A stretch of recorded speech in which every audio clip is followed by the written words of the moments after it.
తర్వాత చూడండి fifth question అండి. In the following number sequence how many such even numbers are there which are exactly divisible by its preceding number.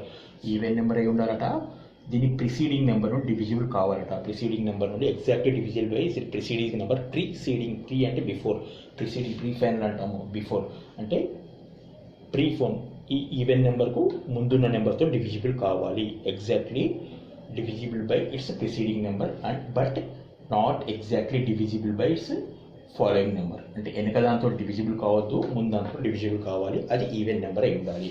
First even number ఏంటి? Even నెంబర్లు అంటే ఏంటంటే even numbers అంటే even. Even అంటే ఉన్నాయి 1 2 3 4 4 వస్తుంది ఇట్లా. అంటే 2 4 6 8. ఏవైతే 2తో డివిజిబుల్ అవుతాయో వాటిని ఈవెన్ నెంబర్స్ అంటారు. ఏవైతే 2తో డివిజిబుల్ కావో వాటిని ఆడ్ నెంబర్స్ అంటారు.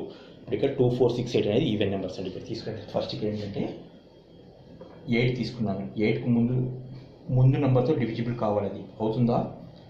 రాదు. కాబట్టి 3 అంకంలో ఏం చేస్తుందో రాదు కదండి. తర్వాత నెక్స్ట్ ఆడ్ నెంబర్ 4 8 తోటి డివిజిబుల్ కాదు. అలాగే 2 తీసుకునే 7తో డివిజిబుల్ కాదు. తర్వాత ఆడ్ నెంబర్ 8 2తో డివిజిబుల్ అవుతుంది కానీ 3తో డివిజిబుల్ కాదు. ఇది ఒకటి. ఓకేనండి.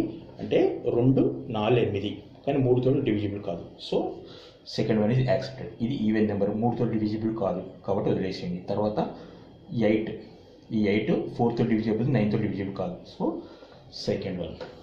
తర్వాత ఇక్కడ తీసుకున్నాం మళ్ళీ ఇంకో ఈవెన్ నెంబరు 4, 9తో డివిజిబుల్ కాదు కాబట్టి వదిలేసేయండి. 2 4తో డివిజిబుల్ కాదు, వదిలేసేయండి. తర్వాత 8 5తో డివిజిబుల్ కాదు. ఎన్ని వచ్చాయండి? 1 2 only 2. This is the answer. అర్థమైంది కానీ ఇక్కడ.